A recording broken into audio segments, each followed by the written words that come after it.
quand ils connaissent pas le truc, ils disent ouais c'est asiatique machin, est-ce que ça sonne asiatique tu vois? Alors qu'en fait quand tu connais l'histoire du truc, tu dis ah mais carrément pas en fait.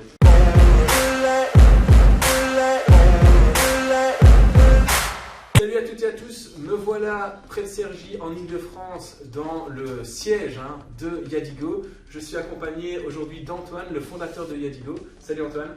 Salut Alexandre. J'ai plein de questions à te poser. J'ai appris à connaître ta marque grâce à mes deux compagnons, Quentin et Nicolas, qui travaillent déjà avec toi. Et d'ailleurs, si vous n'avez pas vu la vidéo, je vous invite à aller voir leur vidéo, à eux, leur post Instagram, pour découvrir quel modèle de vélo ils ont. Moi, vous découvrirez mon vélo plus tard dans la vidéo. Et je voulais savoir, qu'est-ce qui t'a amené déjà premièrement dans le cyclisme, avant de créer Yadigo? C'est les deux familles. Je pense que pour beaucoup, cette famille, je pense pas qu'on ait de révélations comme ça. Tiens, je vais me mettre à faire du vélo. Moi, je l'ai eu. Ouais, franchement, c'est rare parce que pour la plupart, c'est quand même souvent cette famille. Tu parles d'histoire de famille, mais ça remontait aussi avant tes parents, grands-parents et grands-parents. Bonne question. Là, je ne saurais pas te répondre. Ouais, je ne saurais pas te répondre, je dirais des bêtises. Dans le vélo, tu as commencé vers quel âge environ? Je sais que mon père voulait pas que je prenne une licence forcément trop tôt. Forcément, moi, je le voyais aller faire ses courses, etc. Et ça m'a tenté assez jeune, mais lui m'a freiné. Avec du recul, je pense que c'était franchement un bon choix de sa part. Et du coup, j'ai commencé sur le tard, on va dire. Mais j'ai commencé minime 2. Et mes vraies premières compètes, c'était en KD1. Je vois qu'il y a dans le magasin, il y a des maillots champion de France. Ouais. Est-ce que ce sont tes maillots? Le maillot de champion de France, je l'ai eu en 2015. Et du coup, tu es champion sur piste dans quelle discipline? En demi-fond, c'est les épreuves derrière engin motorisé sur piste, comme tu vois souvent sur les 6 jours. Tout ça, Non, Karen, c'est différent, c'est les épreuves justement dédiées pour les sprinters. Là, c'est derrière le même type d'engin, mais dédié aux coureurs de fond. C'est ça, d'endurance. Ouais. Après ta carrière de cycliste, du coup, quel est le cheminement qui t'amène à créer Yadigo? J'ai commencé à construire mon projet, justement. Je voulais continuer à vivre du vélo, mais plus forcément faire les sacrifices qu'il faut pour vivre du vélo en étant sur le vélo, quoi. Et de là, j'ai commencé à me questionner, à me dire qu'est-ce que je peux faire, etc. Initialement, moi, je suis, avant d'avoir la marque, j'étais client chez Canyon parce que c'est un très bon rapport qualité-prix, et ça m'allait bien, mais je trouvais pas forcément mon compte dans le sens où c'est valable chez un peu tout le monde. Quand on achète un vélo catalogue, c'est livré avec, on en discutait tout à l'heure, c'est livré avec un 50-34 et putain merde, moi je suis coursier, il me faut un 53-39, ça me fait chier, faut que je revende mon pédalier 50-34, faut que je m'achète un 53-39, c'est ça. Il y avait ce côté-là, et le deuxième côté aussi qui me gênait, ça a un petit peu changé depuis. Et si tu veux un vélo, c'est un vélo noir. Et ça c'est pareil, ça me gênait un peu parce que on pouvait pas. Je me suis dit, il y a peut-être un truc à faire. Je comprends pas pourquoi on peut pas avoir un vélo avec ce rapport qualité-prix, mais sur lequel on peut choisir ses composants et également sa peinture, quoi. Et c'est comme ça que. Ouais, voilà, exactement. Et c'est comme ça que l'idée est venue, et j'ai mûri le projet pendant 1 an avant de lancer réellement la marque. Du coup, tu nous expliques que tu quittes Canyon, qui est un peu la marque que tu affectionnes quand tu es plus jeune, et que tu crées Yadigo. Tu parles de vélo à la carte, et du coup, tout le concept de Yadigo, c'est ce vélo à la carte. Tu peux nous expliquer ça un petit peu? Ouais, exactement. C'est vraiment l'idée d'avoir à la fin le vélo qui te convient, quoi. Donc aussi bien sur le coloris que sur le montage. On n'est pas sur du sur-mesure, on est sur de l'ultra personnalisation. C'est-à-dire que on ne peut pas me dire je veux faire une longueur de tube horizontale de telle longueur pile poil. Non, on a certains moules, etc.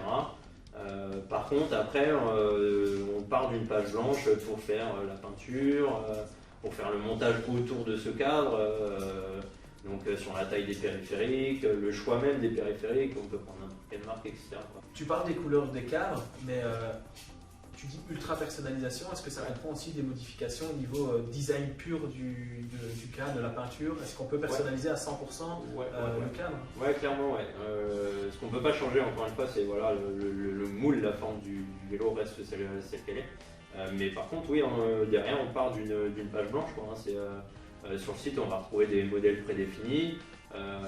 Après, sur nos réseaux sociaux, on retrouve des réalisations qu'on n'a pas sur le site, qui sont des réalisations que les clients nous ont demandé. La personnalisation, elle elle se limite pas que à la couleur, c'est aussi voilà, je voudrais tel type de motif, je veux placer cette couleur là sur cette partie du vélo, celle-ci là. Là je trouve qu'il y a trop de logos, je veux juste un petit logo sur la fourche. Tiens, moi j'ai un slogan que j'aime bien, je voudrais le faire marquer sur le.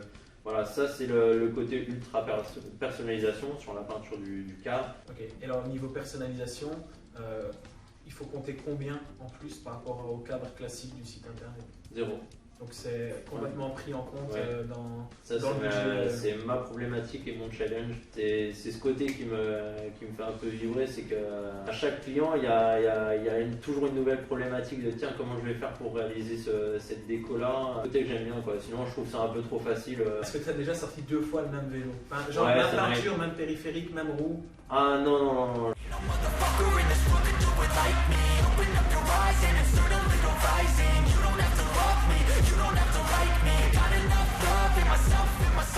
Alors Yadigo, ça vient d'où ce nom de marque? Pourquoi tu as choisi ça? Alors c'est une recherche de près d'1 an.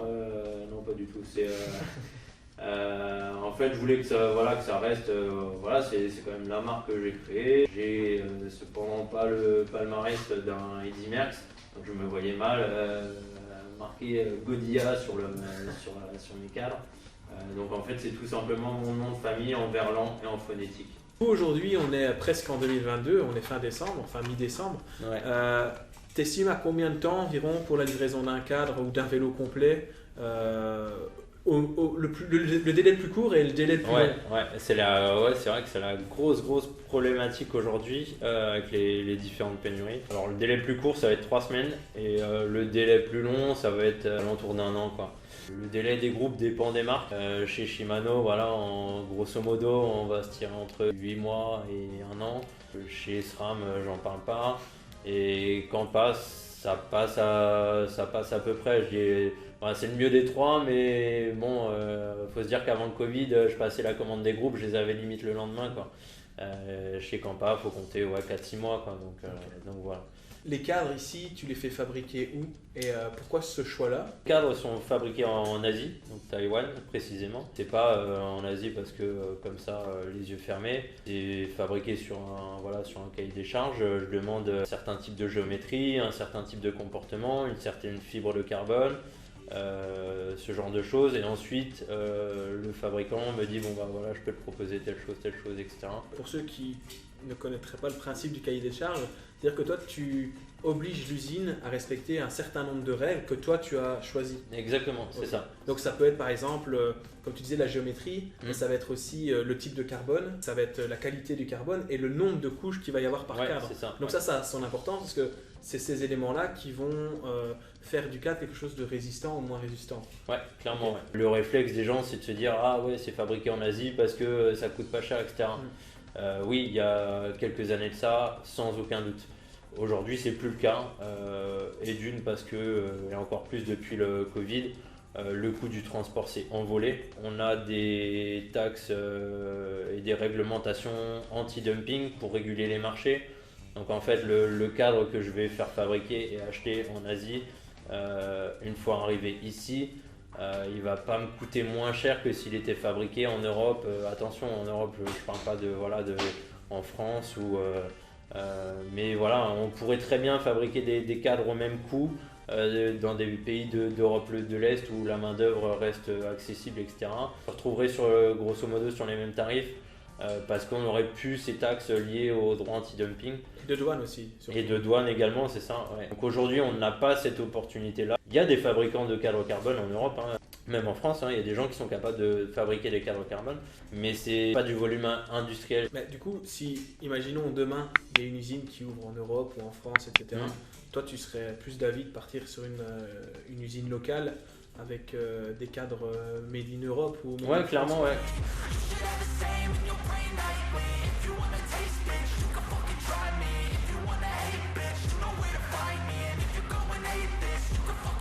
Quelles sont les actus pour 2022 au niveau de Yadigo? Alors du coup pour 2022, pour être très très franc, j'ai une grosse partie de mon temps qui est dédiée à trouver du matériel. Aujourd'hui, quelqu'un qui vient en boutique, il va vivre une expérience bien différente de celui qui la vit en ligne. C'est-à-dire que le site internet aujourd'hui ne reflète pas du tout le niveau de prestation qu'on peut proposer. Courant d'été 2022, on aura une nouvelle version du site qui reflète mieux l'image de la marque. Pour tous les gens qui voudraient te retrouver et retrouver la marque Yadigo, on peut avoir les informations où tu parles du site web, il y en a toujours un actuellement. Ouais. Et où est-ce qu'on peut te retrouver Du coup, il y a le site web actuel, il y a les réseaux sociaux donc qui vont être Facebook, Instagram. Et après, voilà, en boutique et puis le téléphone aussi. Évidemment, pour vous, je mettrai tous les liens vers les réseaux sociaux de Yadigo dans la description.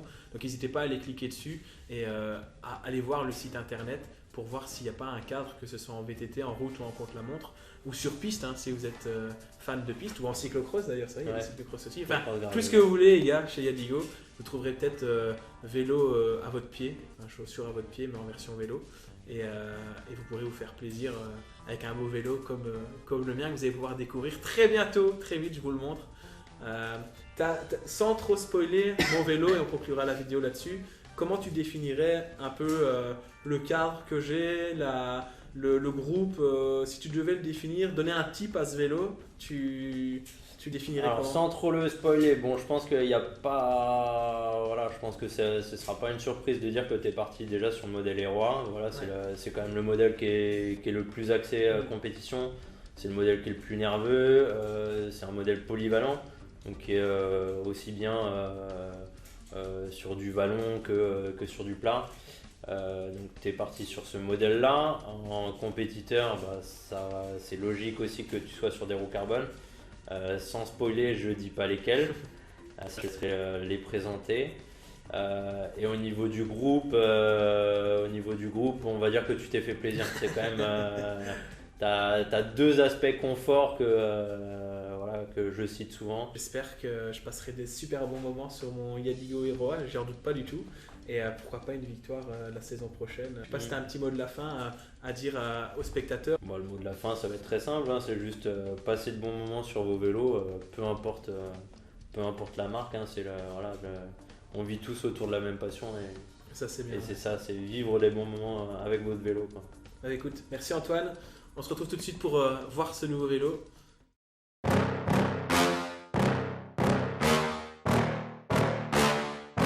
Yeah.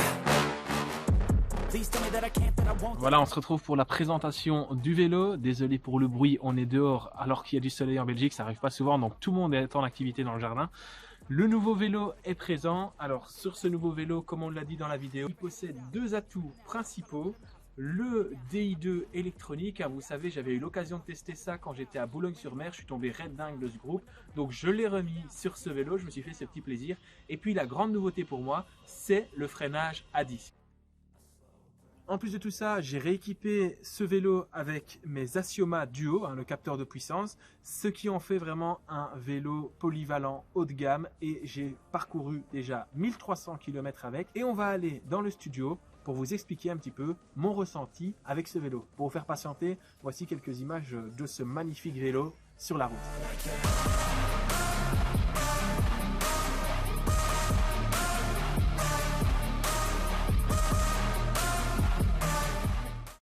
On se retrouve en studio pour voir mon premier ressenti après avoir roulé à peu près 1300 km avec ce Yadigo Héroa pour avoir un premier retour. Alors c'est pas mal de nouveautés pour moi parce que ça faisait quand même un moment que j'avais pas eu de Shimano Ultegra DI2 et c'était la première fois que je roulais vraiment avec un freinage à disque. La seule fois où j'avais roulé à disque, c'était quand j'avais été chez Quentin Ruel et qui m'avait prêté son vélo de cyclocross pour qu'on puisse faire le Red Star Challenge. Je vais vous parler de tout ça et puis surtout ce qui nous intéresse, c'est quel est mon ressenti par rapport à ce cadre Héroa, parce que c'est ça qui est important. Parce que les composants autour, ça, on peut les changer. Et puis, c'est des composants qu'on peut retrouver sur tous les vélos. Mais qu'est-ce que je pense du cadre? Ça, c'est le plus important. Il faut que vous sachiez que ce cadre, honnêtement, j'ai été assez surpris.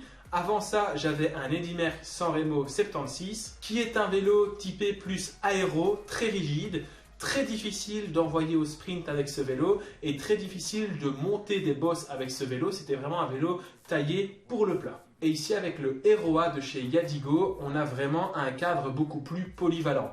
Mes premières sorties avec, j'ai pas senti de grosses différences parce que j'avais fait tout simplement des entraînements sur le plat, mais une fois que j'ai commencé à faire des entraînements en bosse, que j'ai commencé à faire des entraînements avec un petit peu plus de vallon, j'ai vraiment senti que le vélo était beaucoup plus réactif. On peut parler aussi de la peinture. J'ai une peinture, elle est magnifique, c'est une espèce de bleu nuit, c'est splendide, il y a des reflets paillettes dedans.